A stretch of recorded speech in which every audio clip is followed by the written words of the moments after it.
actually... Are we live? Yeah. Okay, good. Are we live? Hello, sir. Are we live? I haven't been paying attention. Yeah, all good. I wish I'd caught some of that nonsense, but I didn't want to like start before our new time.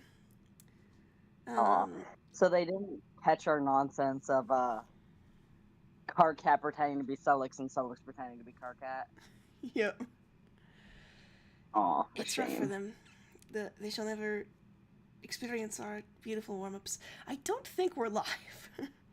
My stream Are we says we're not? live, but are we red on your end? Are we red? Uh, Okay, we are live. Damn it. Okay, I'm so glad I didn't hit anything stupid. okay, yeah. It literally just popped up as I could hear you playing it. Beautiful. Gotta love the delay.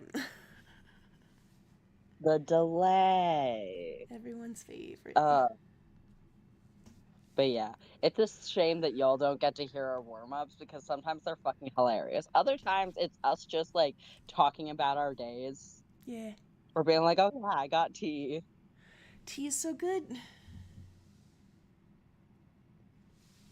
Ah, three cheers for Yeah. tea. This Tea. is our final episode, probably, of season 1 of this little shindig. So enjoy. If you want to read ahead, go to the AO3. It's so right there. It's so free. If you get an account, you can turn it to dark mode, which matters to me personally. Same. Listen, people that willingly read in day mode, it's like, are you okay? Do you need to talk? And sometimes it's like, My ah, fiance. dang, like this font color is so hard to Yeah. read, but it's still hard to read in light mode. Like whoever is lime green, go fuck off all the way.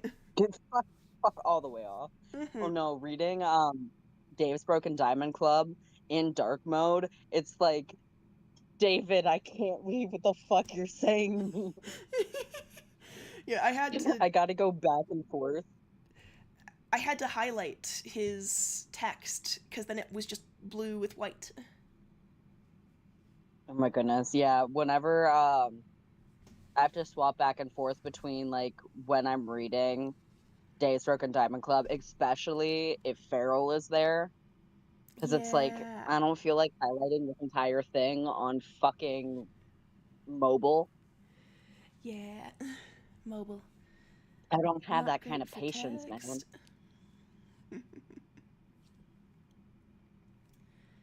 Oh my goodness. Okay. Shall we Uh, get to moseying? Probably should. All Here right. we heckin' go. Okay. To your surprise, you don't have. Oh, previously when we left off, Karkat was having dreams about Kankri's experiences with the traumas. A little bit more of that is going to continue into this chapter.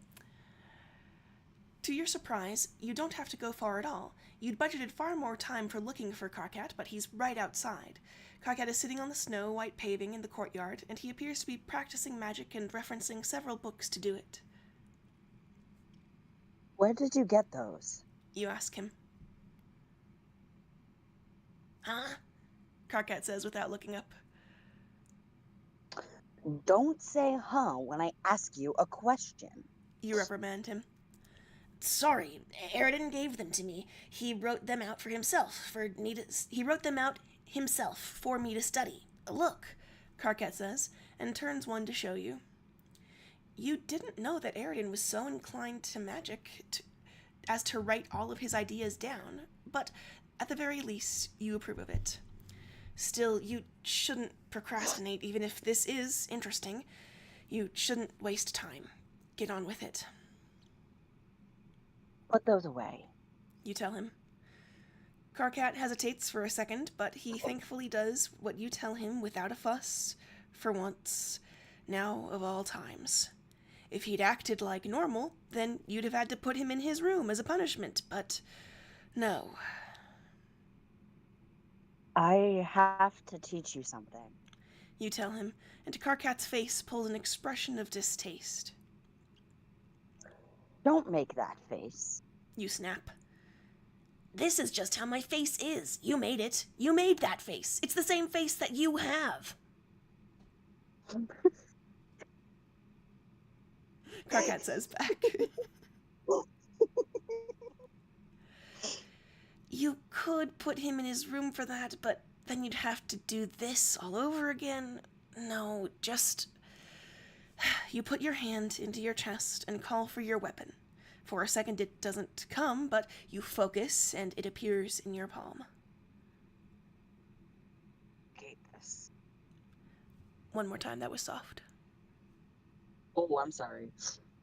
Allergy season. Ah.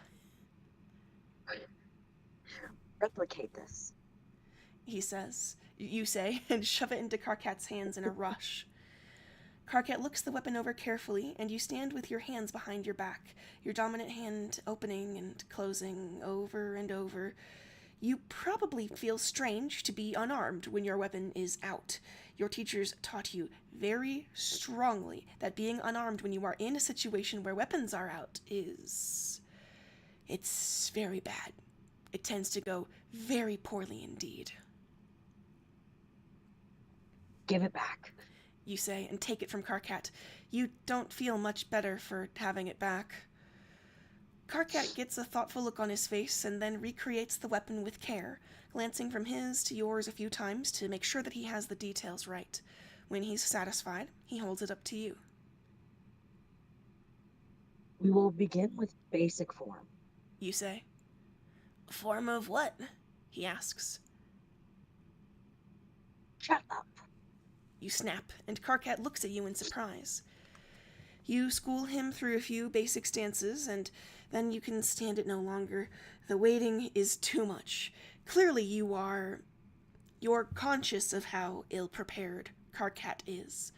If the Almighty saw fit to train you in the way that you were trained, then you have to pass that on.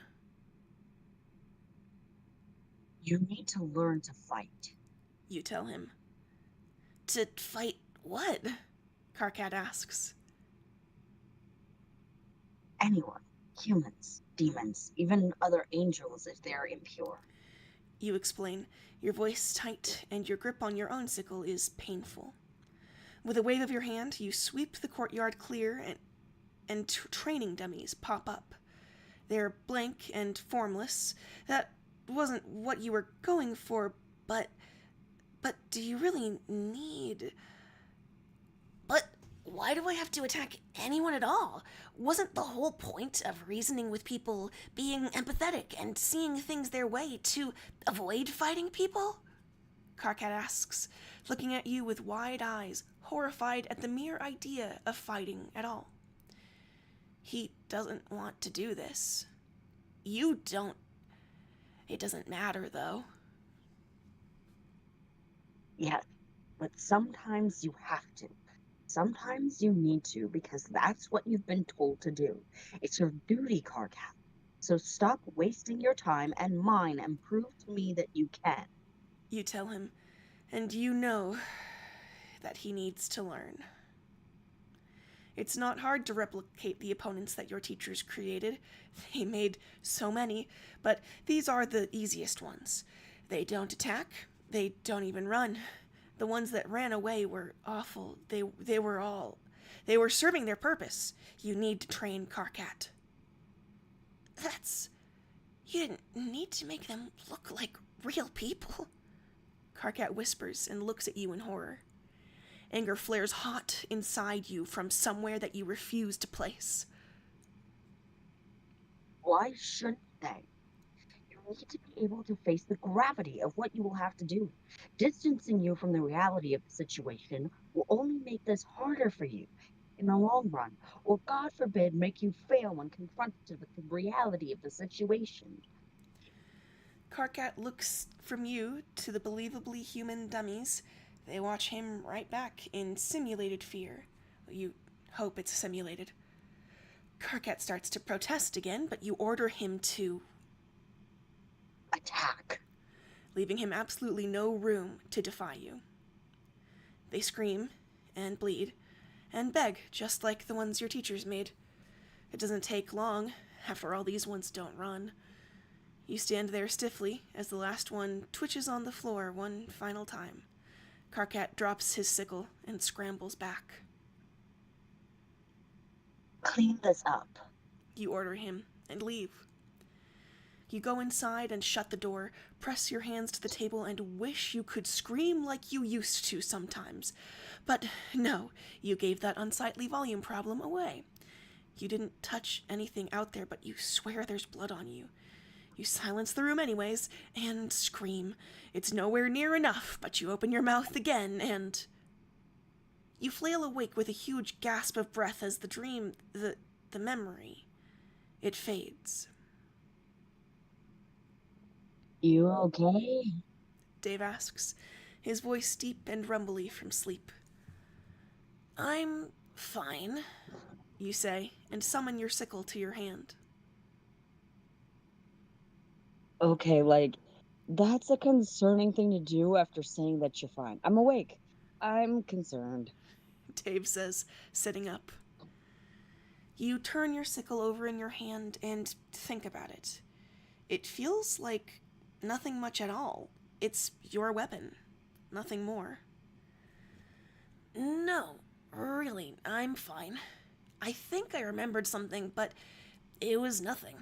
I was learning how to use my weapon. I'm a throne. I'm supposed to protect people, and protect things how they're meant to be. It doesn't matter at all.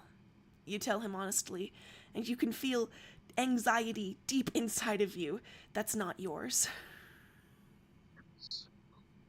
I'm not sure if you're trying to make me feel less worried or if you're being honest. Dave says softly. Both. If I didn't know how to use this, then I wouldn't be able to protect you as well if something came here trying to hurt you. You smile and kiss him. Oh, that made Kinkry feel worse, apparently. You're not sure if it was the kiss or what you said. Not that you care, either way. Dave still seems concerned, so you put your weapon away and show him your empty hand, as if it might help set his mind at ease. Do your wings feel okay now, at least? He asks after a moment, his voice quiet and almost secret in the dark. So much better. I don't think anyone's ever done that for me. You tell him. It sounds like Celic's hat. He already know all the secret tricks. Dave laughs, soft and sly. Wish I could remember that. That wasn't very bitter. Wish I could remember that, you say, and find yourself surprised by how bitter you sound. You'd definitely have preferred a memory of getting very personal with Solix over Kinkry's weird emotions. I think we can agree to do some kind of reenactment if you want. That one started to get a little robotic. Ah, dang it.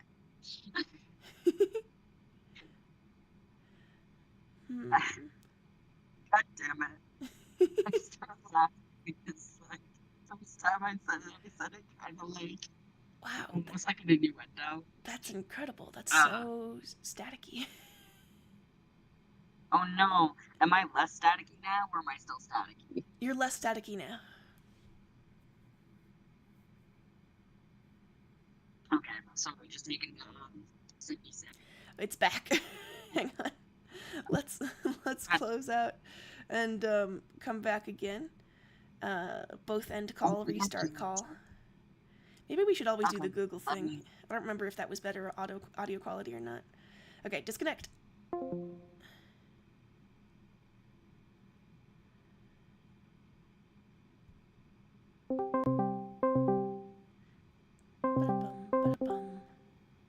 Hello? Hello. Hey, way better. Okay, cool. We Gucci. We Gucci. Alright. Okay, so if you can do this one again. Yeah. Thank you. I think we can agree to do some kind of reenactment for you, if you want. Dave says.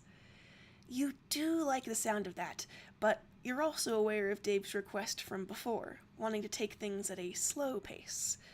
You assume that this much is fine. It was his idea after all.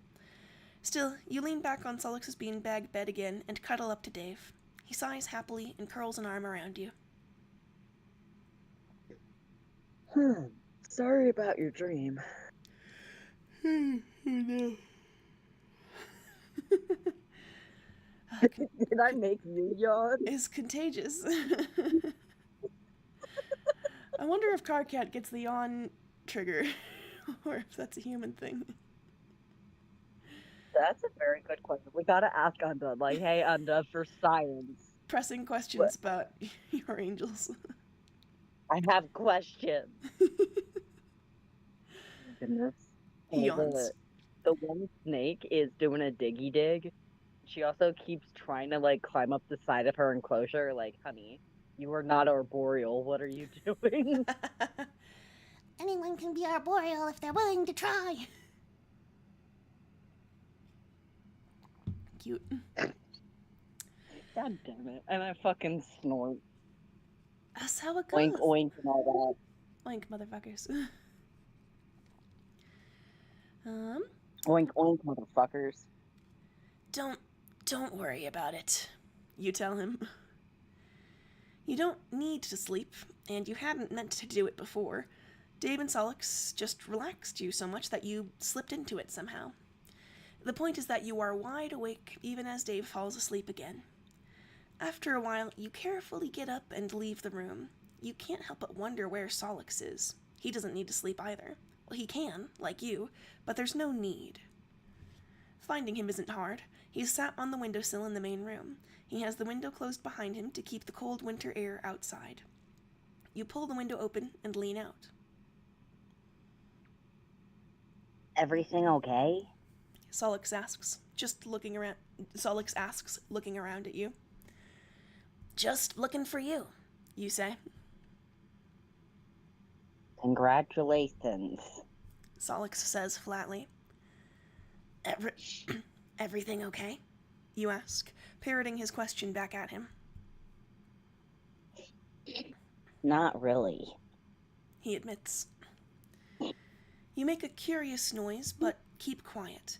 You want him to tell you whatever is on his mind, and if you talk, then he might not do it.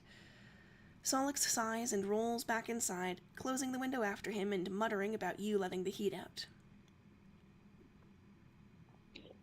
I was thinking about earlier, about everything that set off the big swan sulk. He explains. Well, fuck you, you say back. That sounds great, to be honest. It'd be way better to not be thinking right now, and you were always really good at making coherent thoughts impossible. Solix groans, and the look he gives you tells you that he's actually tempted. I think you're trying to distract me, you say. Is it working? He asks. You give him your best unimpressed look. It's not that you're uninterested in the offer, but you don't like the context here at all. I guess I'm wrestling with an ethical problem. If only I had a guardian angel here to help. He sighs. I did manage to lisp on the word angel. How did I do that? New Solix skill level unlocked. Level unlocked. Fucking lisps every week. If only I wasn't a throne. I'm here, even if I don't have the right classification for the job, you point out. Solix sighs. He's avoiding looking at you, and he looks genuinely uneasy about whatever this is. He sits on the arm of the sofa and glances at the closed door to his room. He casts a silencing spell on it anyways. You sit on the back of the sofa and let your wings out, since you're playing the guardian angel that you're not. You were upset that I didn't tell you something, which I get, but you're supposed to trust me. I'm supposed to know when I should pull a punch. I've got your back, and sometimes that means you don't see everything that I do because I'm at your back. That metaphor doesn't work with all the eyes that you have. Shit. Solix hisses. Please help, my boyfriend is too gifted with the orbs. Orbs. No metaphor works He's around got this so many bitch. fucking. He's got so many fucking orbs, Your Honor. Orbular. Biblically accurate Karkat. True. No, I get it. I still don't like it, but I get it. You, at least, are my Kismesis. Dave's my matesprit. I don't get where everyone else gets off doing that. You point out. Right. Solix nods, his tails winding around in anxious patterns in the air. The room is silent for a moment, and Solix's shoulders finally slump.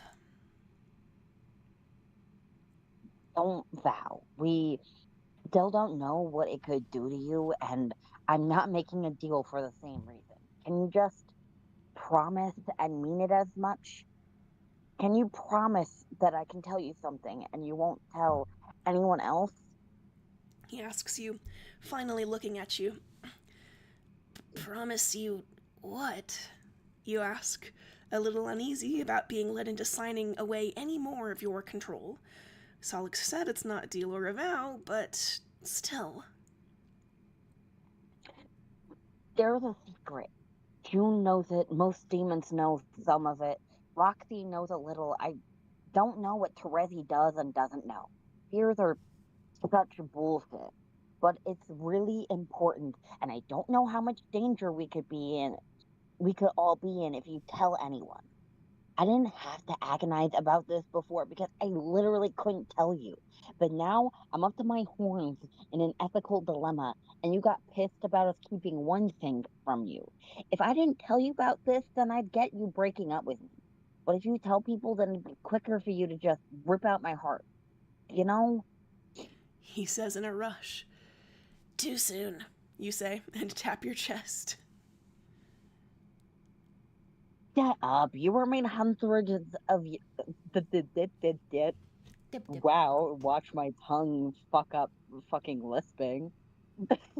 It's the new Solix level. Things are gonna get wonky.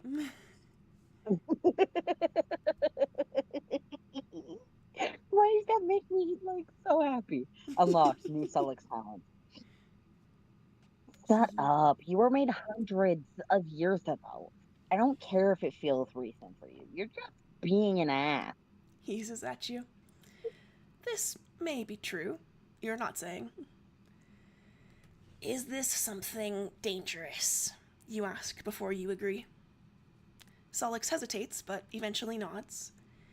Is knowing going to keep me safe and help me keep everyone else safe?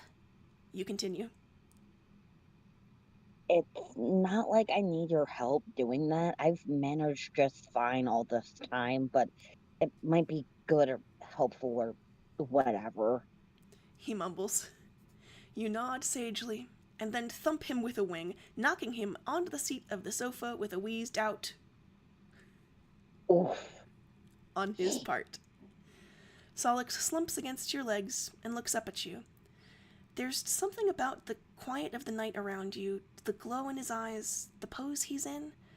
It's almost like a church painting. You guess that Kankri remembers those, or perhaps they're just purpose built into your angelic knowledge, like a fair amount of angel culture is. You ever just look at your demon boyfriend and think, God, that's a holy bitch. This bitch holy. He's too good for this world.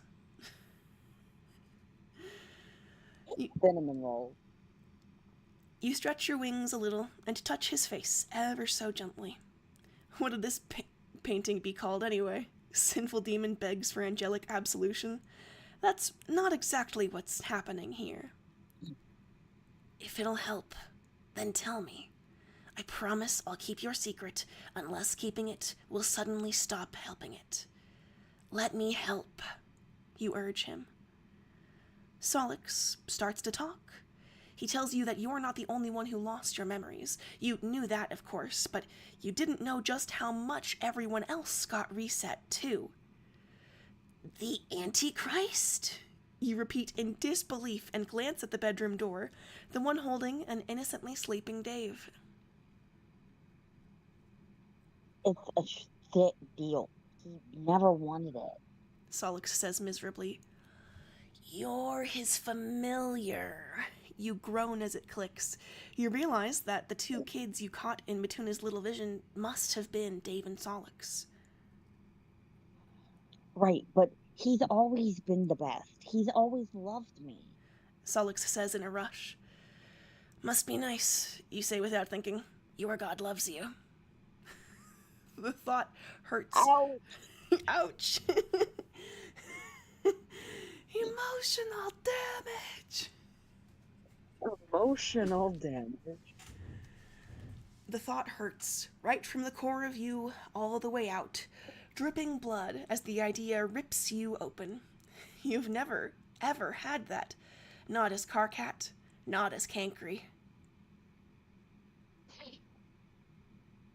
Yeah, well, don't. Don't give him too much credit. Solix mumbles, and that gets your attention.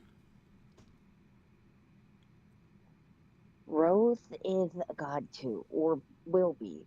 Roxy was trying to dodge a prophecy, and when Rose showed up, she was talking about this plan that Dave and June had only started half making. You kept showing up asking us if we cannot end the world, please, like we had any say in it. It was obviously all in motion, but I didn't know the details. I don't think there were planned details. Dave has this thing with time stuff where you know what to do in the moment that you have to do it. Solix says unhappily. That sounds terrifying, especially if the world is ending. You point out. Right? Solix agrees quickly. So, what was the plan? They made some last minute deal. A bargain with the man on the moon, locked all of the other gods up, fucked with memories, and rewrote shit. They wanted to be normal so hard, they fucked the whole universe.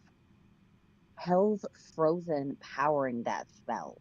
He is locked up, which means that Dave rules, except he doesn't remember shit, so I'm being the city anarchy grand vizier. Vizier. Vizier? Visor? How is that? Vizier. Vizier? Yeah. The grand vizier about it, and everything's messed up. He handed over basically all of his own memories and copy pasted a bunch of roses. I had to have June tell me what happened. We didn't know. The two of us were doing damage control down here. You bailed on me because you had to go do something and you be right back, and then the event happened. Solix says miserably. I wasn't right back. You conclude.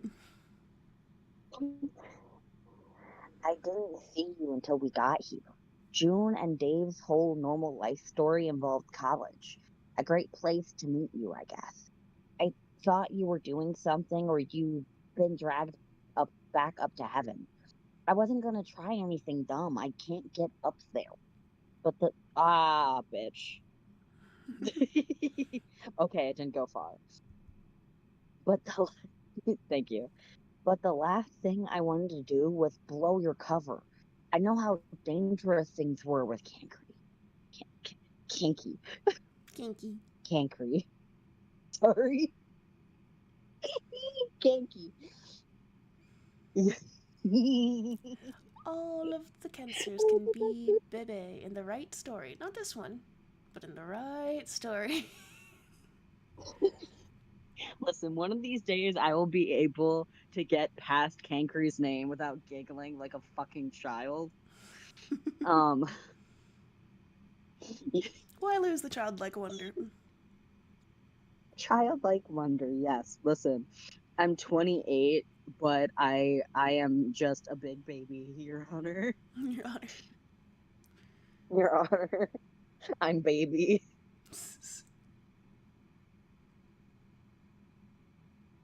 Let me, let's get back to our regularly scheduled program. Sorry, guys. All good. You're, you're strong, and you survived without me for far longer. All I could do was wait and keep my eyes open for any sign of you. Solix tells you in a soft voice. I don't. You pause talking and stroking his hair to wince. What? He asks worriedly. Not sure. My chest hurts again. I think it's some part of me trying to move again, you say through gritted teeth. What about this thing? Talking about losing your memory? About Dave? What? He wonders. I don't know. I can't believe this, though. He didn't like his situation, so he broke the universe and left you holding everything.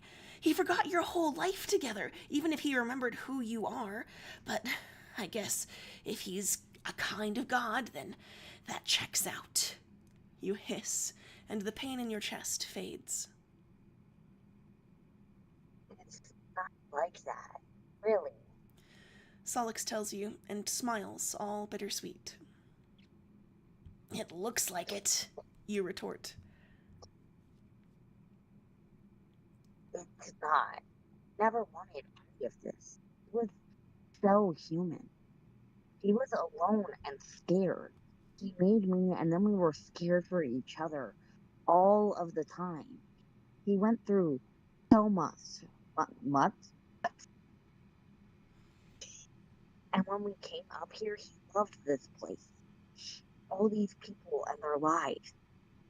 You showed up asking us to not end things as if either of us wanted to in the first place. He fell in love with you. We became a thing. We were happy. They made a friend, met his sister. But the whole thing is a fucked up time limit on it. Solix says sadly. Solix shifts so his arms are stretched across your legs, his head resting on them slightly, and it makes you think of cats on chairs and sunbeams that stretch out just so.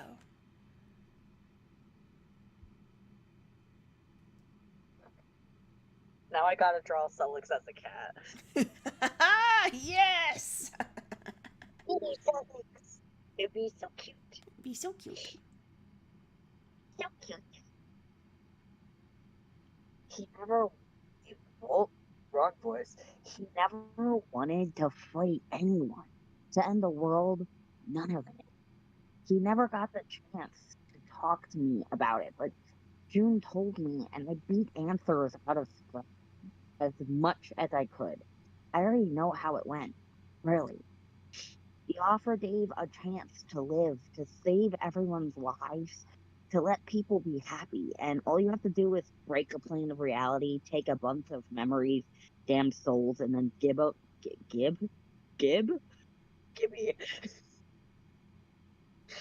I'm sorry. You're good. I didn't even notice that you'd said it wrong.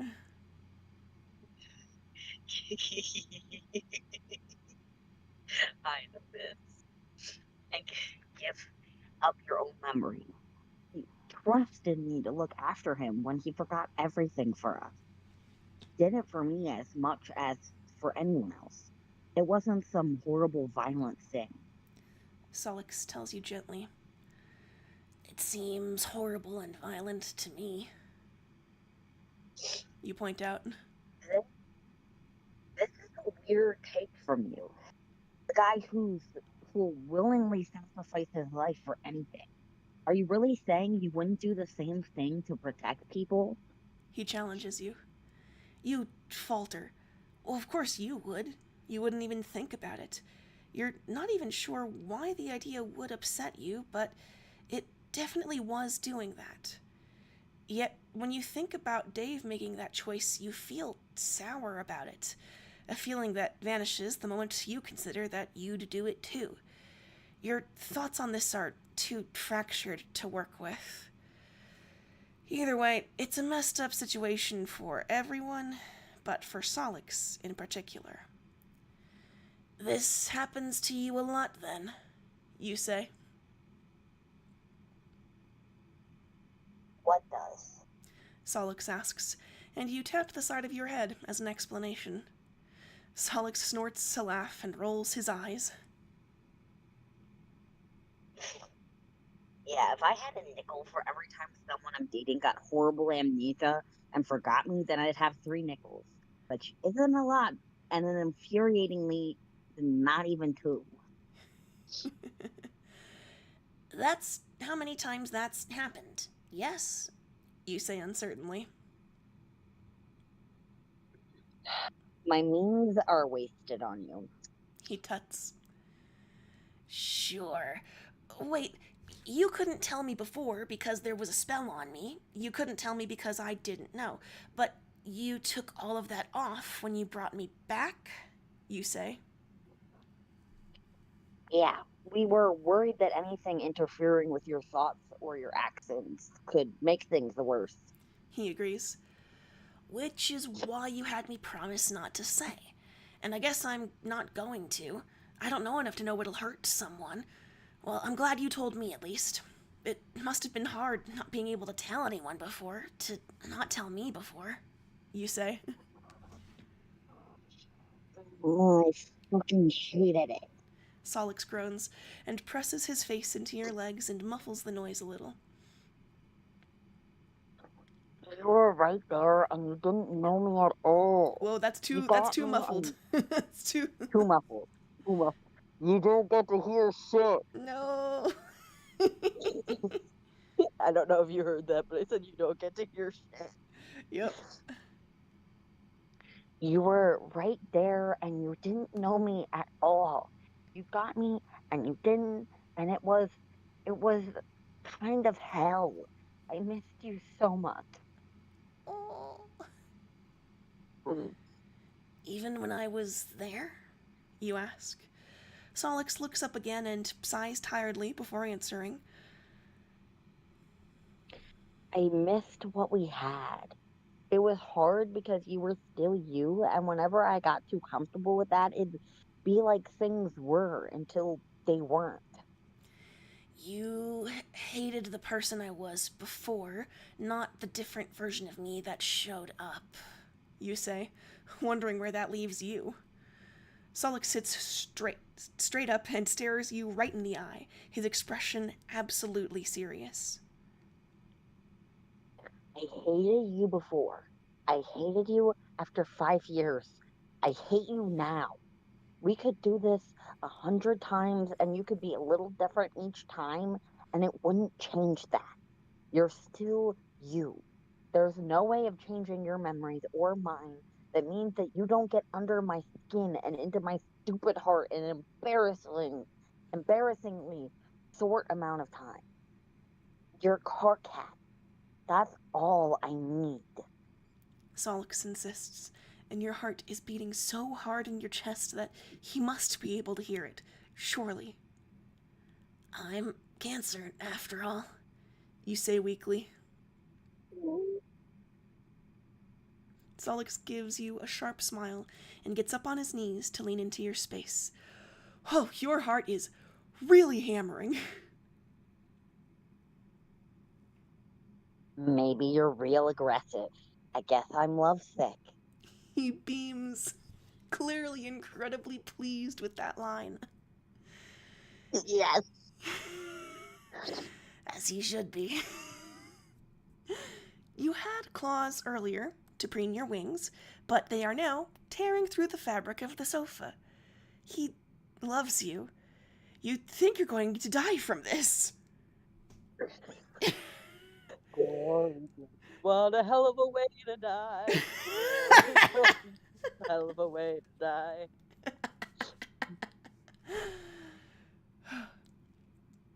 Dave said about he wanted. You try to get your words in the right order and get them out, but you're having trouble with it. Oh, Solix says as understanding clicks for him. we had 5 years apart. That's way too fucking slow already. Oh, good.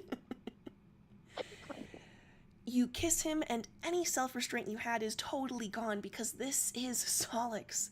He trusts you. He told you something because he wanted to be honest with you. He didn't decide what was best for you and opted to keep that secret. This is Solix, who's fallen for you repeatedly and evidently sees something unchanging in you worth it.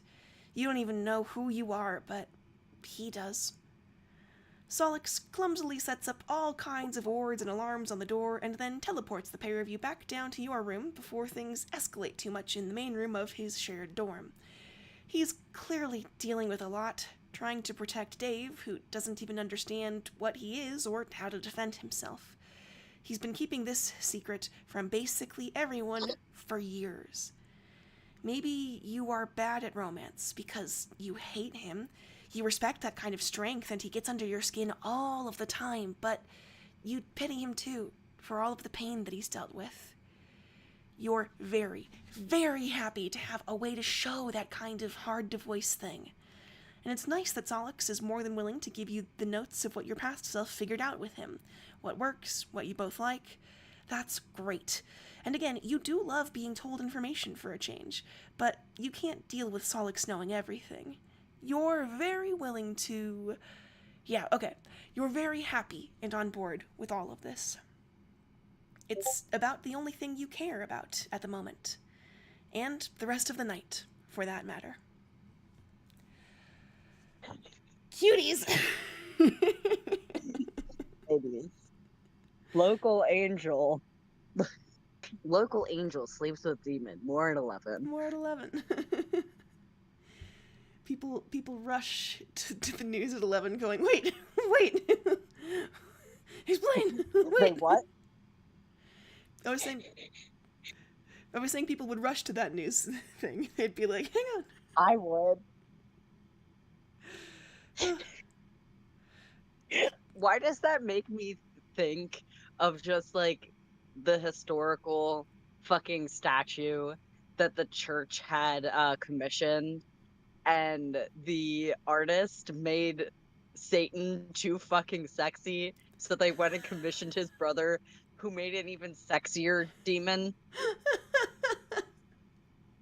That's amazing. Which honestly is my favorite bit of art history. I love it dearly. Hell yeah.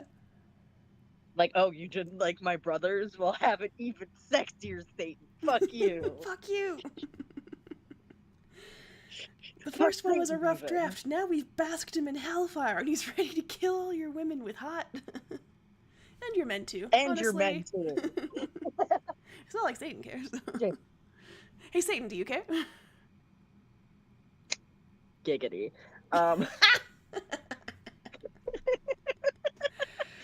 Sustained. Okay. Break time? Yes, we're having break times. Let's come back on the hour. To your time, yes? Yeah. Wonderful. Behold the music. Enjoy the relaxing music. Take care. What the what? Sorry. Oh, I have a lizard. Hello, pretty lady. Sorry. My lizard likes to hang upside down for some reason. Yes, the arboreal in training. Or like Well, that now one she is guy. arboreal. Too many lizards. Too There's many never enough reptiles. lizards, but I can't keep them straight. I can only keep them gay. What about Pam? Pan can work. All right. Talk to you in a bit, hon, and then we'll get back. Yay. We'll get back to this for you. Yay.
It is Jay.